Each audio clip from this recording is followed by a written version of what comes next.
This is Upwell, a new podcast from Only.one, featuring entrepreneurs, advocates, and leaders working to protect and restore the ocean and the planet. And I'm your host, Aaron Kinnery. Today we have Claire Christian, the Executive Director of the Antarctic and Southern Ocean Coalition, who is leading the charge for marine protection in the Southern Ocean surrounding Antarctica. Let's dive in.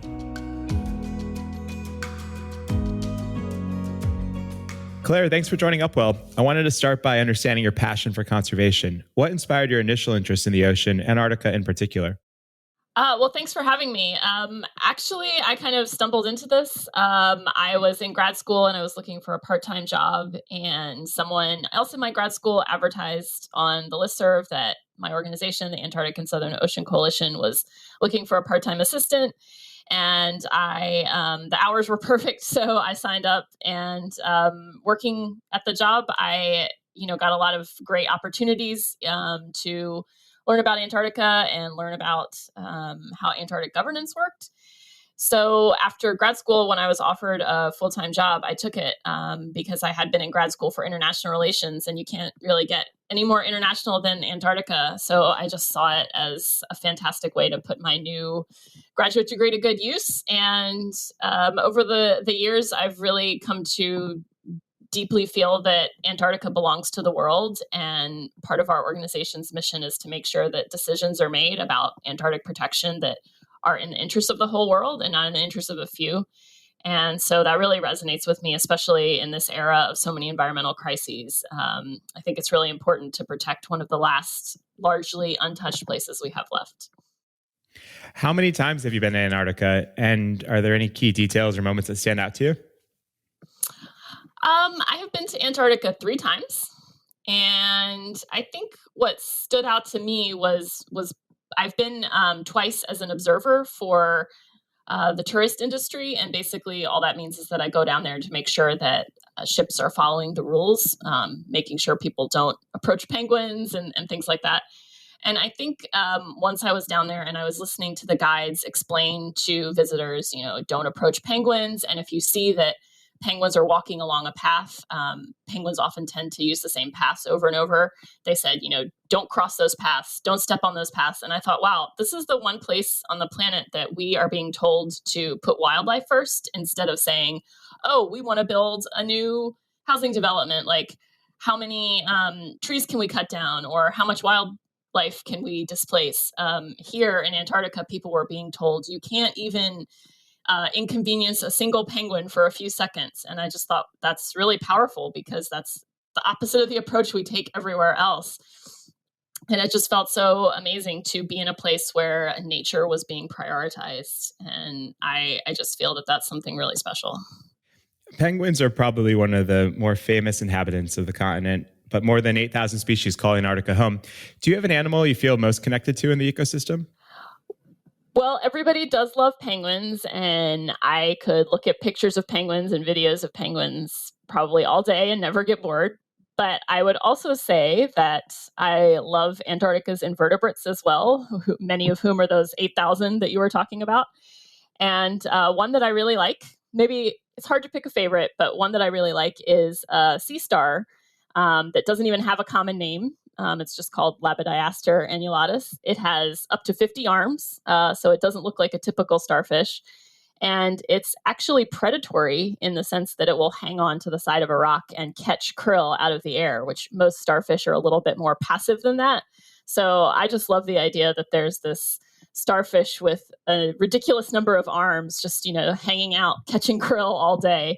And I think it's just an example of how unique and interesting Antarctica is, that it has all these crazy animals with all these crazy adaptations to the harsh environment down there.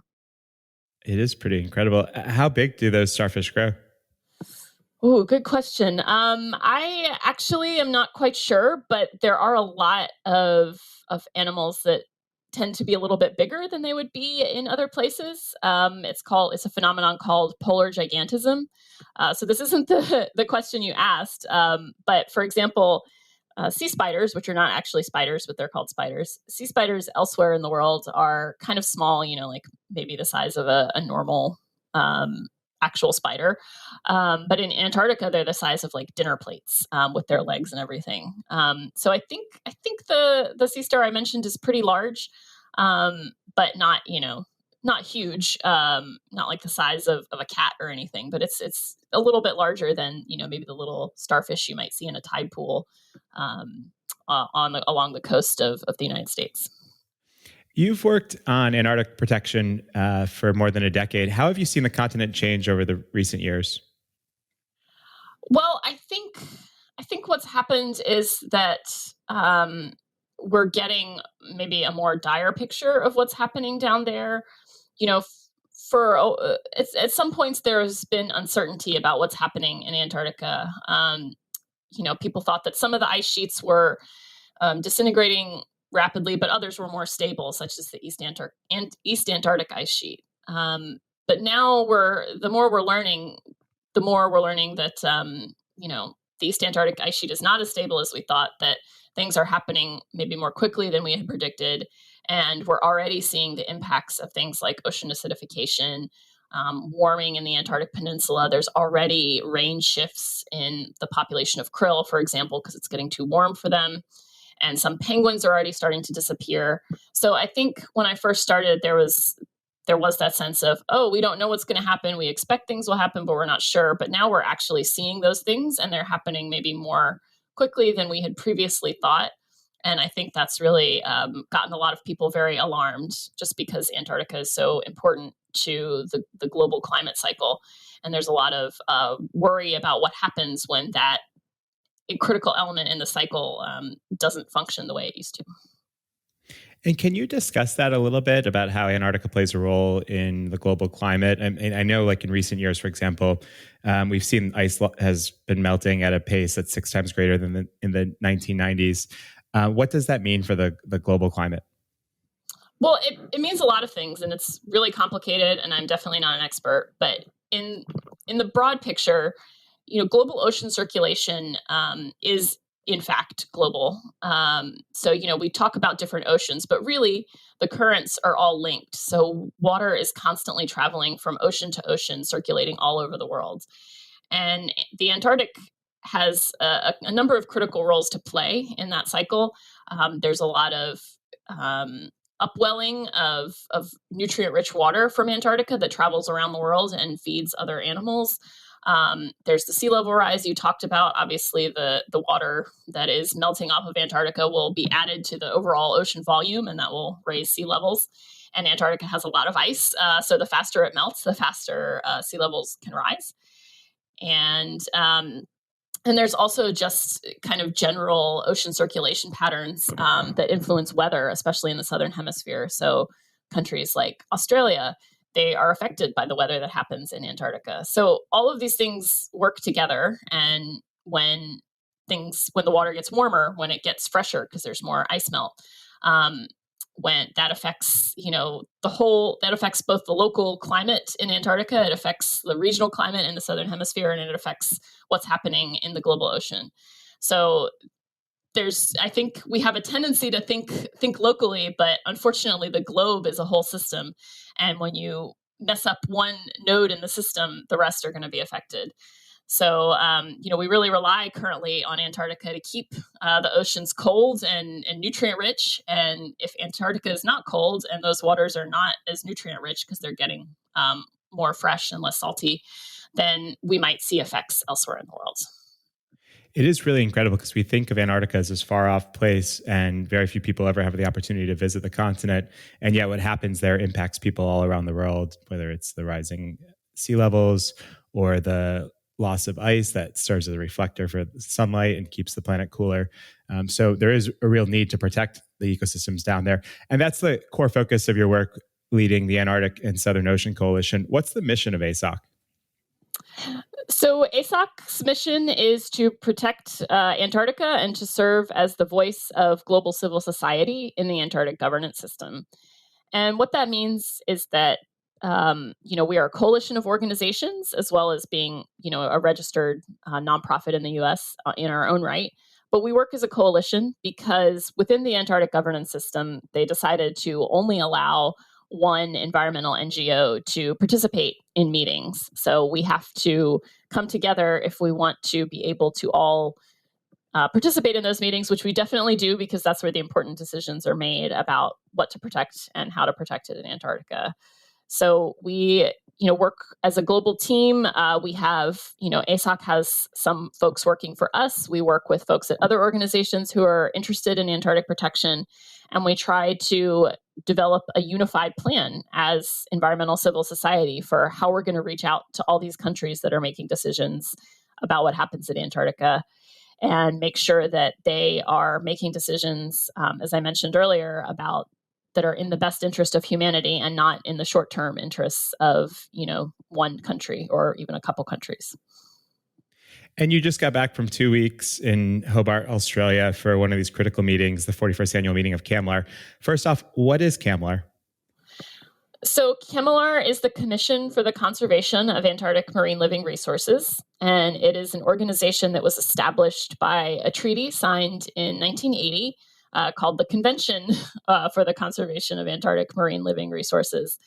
And that convention was signed because there was unregulated fishing taking place in the Southern Ocean around Antarctica, and a number of countries that had already signed the Antarctic Treaty, which was more focused on the continent and coastal areas and maybe not the open ocean as much.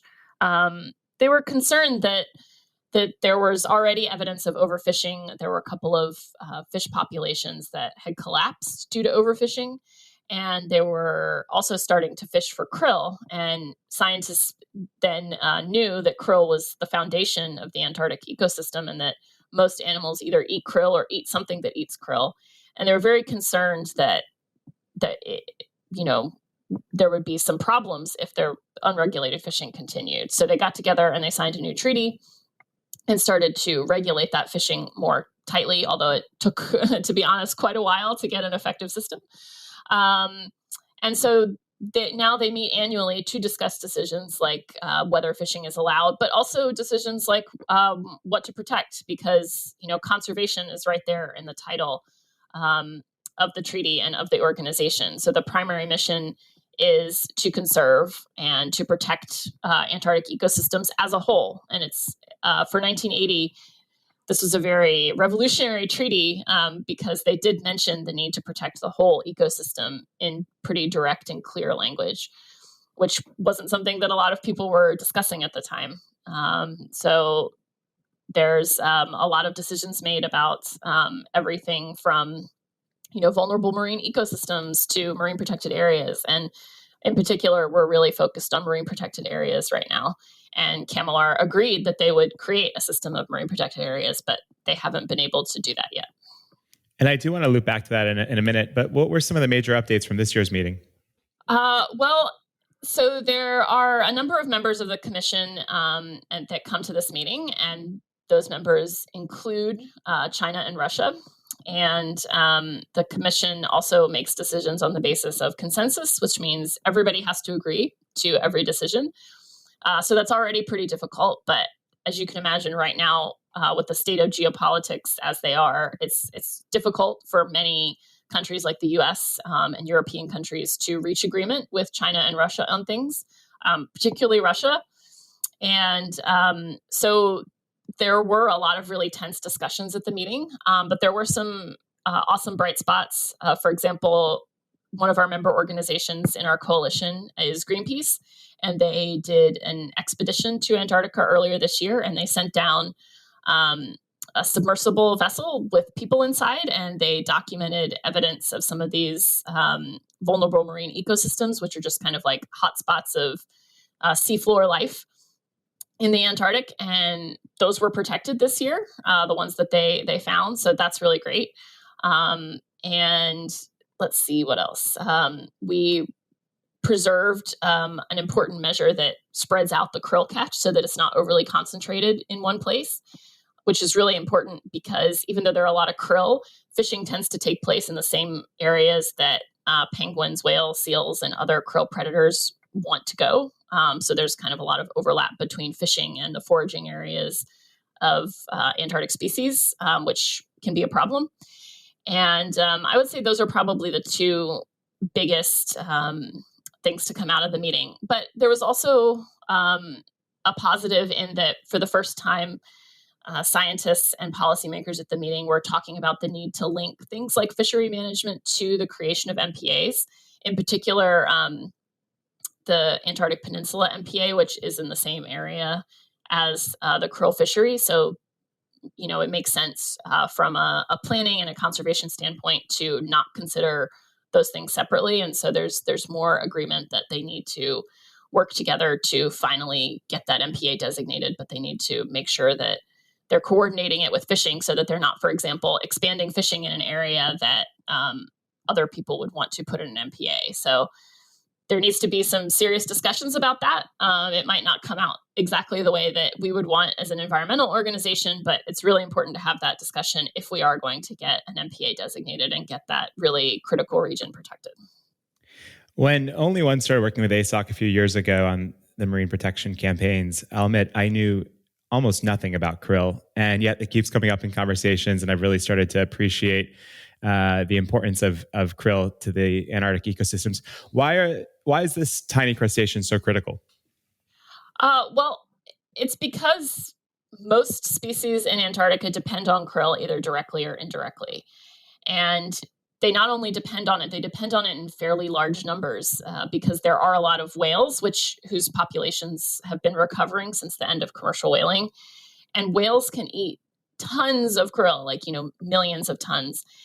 And unfortunately, all these kind of factors are converging in the same place as the krill fishery. So krill are probably one of the most abundant animals on Earth. Their biomass might even exceed that of humans, but they're not distributed evenly all over Antarctica. So the Antarctic Peninsula is definitely one of those hotspots where there's a lot of krill, and that every year draws lots of whales, lots of seals, and lots of penguins. And the penguins and the seals are breeding during that time. So they're feeding their young. They need to get extra food so that they can feed their young.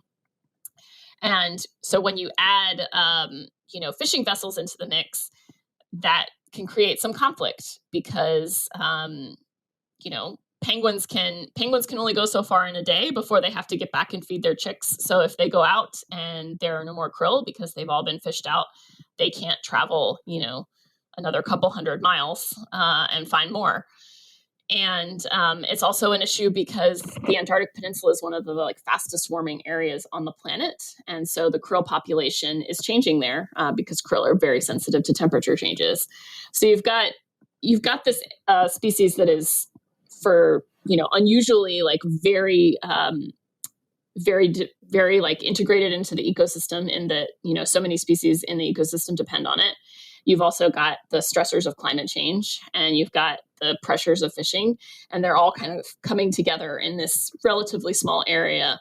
So I think that's why krill are kind of so important to talk about, because if you don't have krill, you won't have an Antarctic ecosystem, basically. You highlighted the importance of global cooperation, and Antarctica itself is a result of incredible international collaboration, governed by the Antarctic Treaty System, which dedicated the land to research and peace. And so many of our global challenges demand global cooperation. So I was wondering, as someone who has engaged in this regularly, what is it like negotiating at an international level? Well, it can be really difficult. I would say that the majority of countries within the Antarctic Treaty System are really proud of what they've accomplished for conservation and for protecting the region. So there's a lot of general goodwill and a lot of willingness to, maybe take steps that would be harder to take in the rest of the world, like creating large marine protected areas. And so that's really positive, and it's really great to see countries valuing that cooperation and valuing that history. But not all countries agree, and that's really difficult because a lot of times, you're not necessarily debating the merits of a particular proposal. You're debating an entire country's philosophy on conservation, and you're coming up against geopolitical issues that have nothing to do with Antarctica, for example, war in Ukraine. So that's really challenging because, we are a small organization, even though we have folks all over the world. We're relatively small, and we're trying to work within this sometimes very tense and very conflict-filled environment to get everybody to agree on a way forward. And I think that's that can be a really big challenge, because there are things that we can control and there are things we can't control. So our challenge is to figure out, what can we do within the global environment? How can we improve Antarctic conservation, while recognizing that, sometimes there are issues that are pretty large, and, we have a limited ability to influence them. But at the same time, even when things get tough, I always try to remember that for years, back in the 80s, the Antarctic and Southern Ocean Coalition was fighting against the signing of a mining treaty, which would have regulated mining on the Antarctic continent. And we were opposed to that, mining at all. And we were told time and time again that was an unrealistic goal, and that countries were going to mine and drill for oil and gas in Antarctica eventually. And the best we could do was just to regulate it effectively. And eventually, they got to the end of these negotiations for this treaty. And then Australia and France refused to sign it. And it required the signatories of all the countries that were full parties to the Antarctic Treaty at the time. And so when they refused, the whole thing fell apart. And so this kind of thing that we had been told impossible was impossible. And in fact, I have memos of meetings from that time where people said, this is not negotiable. We will never go for a mining ban. Within 2 years, we had a mining ban. So I think that's a really good indication of the fact that even when the situation seems really challenging and you think, oh man, people will never change their minds on this, people change their minds all the time. And it's part of my job to make them understand why they should change their mind. But I know there has been some more recent progress in Antarctica, most recently the last major marine protected area, or MPA, in the Southern Ocean with the Ross Sea in 2016. How did that ultimately get across the finish line? So the Ross Sea had been identified really early on as an important place for Antarctic marine protection, and a good candidate for a marine protected area. And so there was an amazingly strong scientific case that had been built by a number of scientists from all over the world. And there was a really solid proposal, but we were blocked at the end of that kind of process by Russia and China, who did not agree to create the MPA. So there was a lot of leadership on the part of the US and New Zealand, who were the countries that were leading on the proposal for the MPA. And they reached out to China. They did a lot of diplomacy with Chinese leaders at the highest level. John Kerry from the US got involved, and they reached out to China. They had serious negotiations with them, saying, what do you want? Because a lot of times in international negotiations, people will say, we want to do this. And then other people say, we don't want to.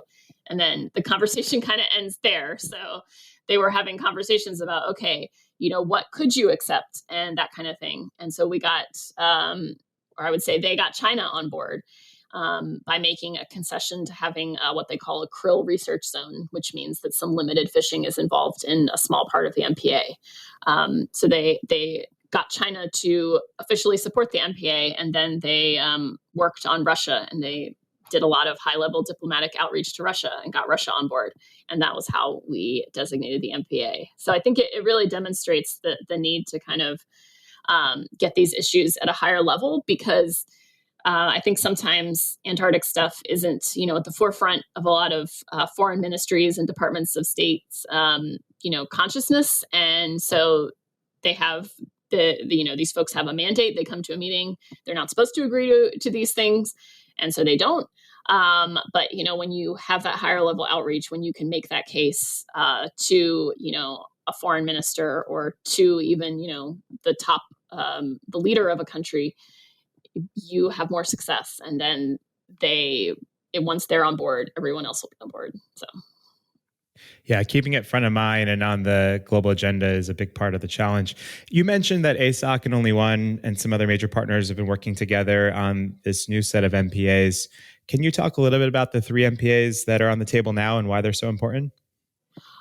Sure. So they're really important because CAMLR's commitment was always to create a system of MPAs. And one thing we know about marine protection that's been coming out in science over the past few years is that you need a large percentage of an area to be protected to really accomplish your conservation goals. And when I say conservation goals, I mean things like preserving biodiversity, protecting specific populations of species, and also, doing things like creating climate resilience. Like, for example, we know that when there's reduced human activities in an area, even if they are experiencing climate change, they're better able to adapt because they're not stressed out by other things.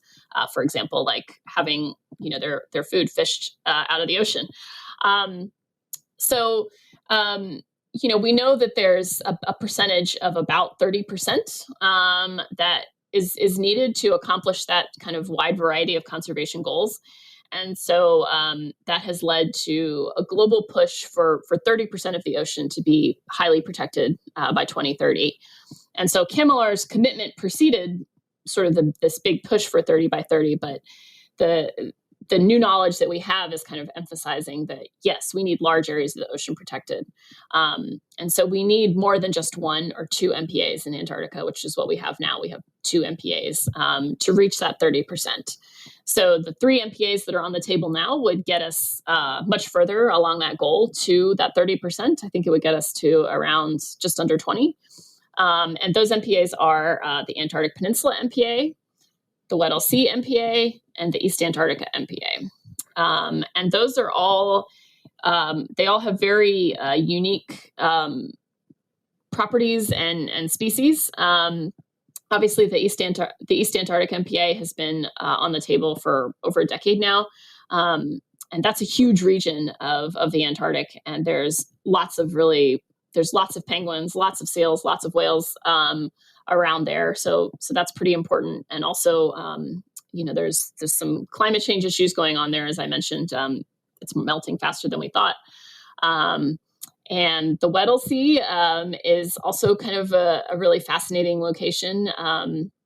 It's really heavily covered by ice, so it's not very accessible.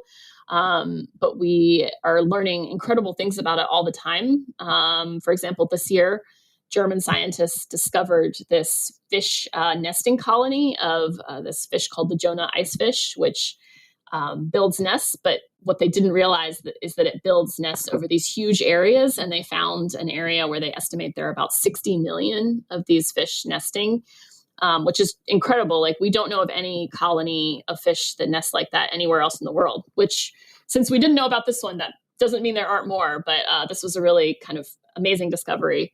And then you've got the Antarctic Peninsula, which is warming really fast and is a huge draw for a large number of wildlife because of the historic large concentrations of krill.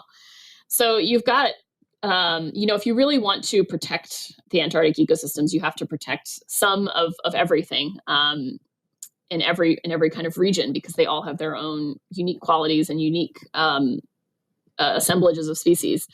And so that's why, we really are pushing for all 3 MPAs, because we want to really realize CAMLR's commitment to a system and realize this goal of 30% of the ocean protected, because you can't protect 30% of the global ocean and then leave Antarctica out. That wouldn't really be effective in terms of protecting all the special things we have in our global oceans. And it's almost hard to comprehend the scale of Antarctica. And so I want folks to really understand that these 3 MPAs collectively would represent the largest act of ocean protection in history. We're talking about 1% of the global ocean in an area the size of the entire European Union. So it's pretty incredible in its scale and in its size and in its importance. More than 1.5 million people have joined the campaign. Has this public awareness and action helped in your conversations with some of the key decision makers you mentioned earlier? I definitely think it has. I think, as I have mentioned, I think it's easy for this to slip off the radar of countries because they've got so many major global crises to deal with. And I think it's easy for them to kind of push this to the side and be like, well, we've got great treaties for Antarctica, so it's fine. We don't need to do anything. But I think having that public support helps remind them that, no, this is still a live issue. There are still things we need to do to really secure protection for Antarctica. At one time the urgent needs were stopping the threat of mining and then actually regulating fishing. But, we're in the 21st century now, and we have a 21st century understanding of what we need to do to keep our planet healthy. And I think having those 1.5 million signatures is really amazing, because it demonstrates that, this is something people care about. If you're in a country where you have elections, for example, that this is something your constituents care about and you need to deliver. And that's really powerful. And we've, handed over the evidence of these petitions many times. And I think it's really made an impression on a lot of officials that, no, Antarctica wasn't, permanently protected forever. Like, there's still things we need to do to secure its future in the face of these global crises of climate change and biodiversity loss.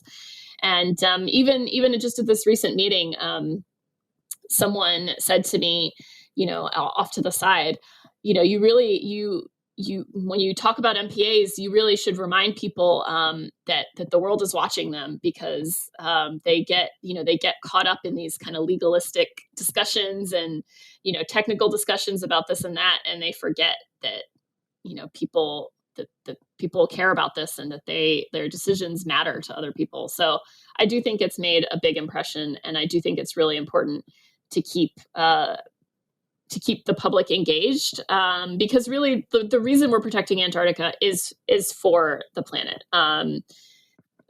Like I say all the time, this is the world's last great wilderness. This is there have been a lot of terrible things that have happened in Antarctica, whaling and sealing and overfishing, but it's largely, compared to the rest of the world, it's largely untouched. And knowing all that we know about the damage we've created elsewhere, we have a chance in Antarctica to get it right. And I think that's really important for the rest of the planet, that we don't destroy the last sort of relatively undisturbed place that we have. It should be a source of beauty and inspiration for the rest of the world for all time, as much as we can. So I think it's really important for people to know that their leaders are making these decisions that affect Antarctica's future. And I think it's important for their leaders to know that this is what their public wants. Their public doesn't really care if there's, more fishing in Antarctica. Their public cares that Antarctica is healthy. So I think those priorities are really important to convey, because otherwise they can get drowned out by louder voices that, want to exploit. And listeners can learn more and take action at only.one/Antarctica. And I'll leave a link to that campaign in the show notes as well. I have two final questions. One about the potential for marine protection. Are there reasons or examples, especially in Antarctica, that make you hopeful for advancing protection? I know there were some stories, for example, about whale populations recovering. Yeah, I mean, there was a ton of whaling and sealing that has taken place in Antarctica, and a lot of those populations were really destroyed. Fur seals, I forget how low their population got, but fur seals were down to an incredibly low level, and before sealing stopped, and it basically stopped because they couldn't find any more. But now there are like over 1 million fur seals in the decades since sealing stopped. And whales are also recovering, maybe not quite as effectively as fur seals, but their numbers are coming back, and we're learning more all the time about how many whales there are. And in fact, this summer, some new research came out showing that fin whales, which is a species we hear maybe less about than humpbacks, for example, there's a ton of humpbacks in the Antarctic Peninsula, devouring tons of krill. So we're learning more all the time about how these species are gradually recovering from the damage that we caused them. And I think that's just an amazing example of how when you leave nature alone, it really thrives. And I think that's a good justification for marine protected areas, is, we can not only help these the parts of these ecosystems that we messed with, not only can we help them recover by making sure there are sanctuaries for these species, but we can also ensure that this doesn't happen to other species. I think, unfortunately, the history of humanity is that even when we have a lot of science and we have a lot of knowledge, when we go into places, we tend to, accumulate environmental impacts, and even when we're doing our best. And unfortunately, the evidence shows that really highly and strictly protected marine protected areas are the ones that deliver the most benefit in terms of preserving biodiversity, preserving species populations, all these things. So I think, Antarctica definitely shows when you stop messing with an ecosystem, it can come back. And we definitely need more of that in the world. And last question, you just got back from CAMLR, as we discussed. We're in the thick of COP27. Are you generally optimistic about our capacity to come together to address climate change and biodiversity loss? I think we can do it. I think there's a growing realization among people that the way that we've been living our lives on this planet is not consistent with a healthy planet and healthy ecosystems. And I think there's a lot of public awareness of that there really wasn't even a few years ago. I mean, even I, as a person in the environmental field, feel like I am so much more aware of all kinds of environmental issues than I used to be, like whether it's plastic pollution or, air pollution, things like that. And I think that the public's willingness is there. I think what we need are leaders that are willing to kind of take some bold and maybe unpopular steps. And that's always a challenge, right? Like when we're in, a situation like we are now where gas prices are rising, it's really hard to tell people things like, oh, well, we want to get off fossil fuels and then that kind of thing, because that's just not where people's heads are at. But I do think we could make these changes. I think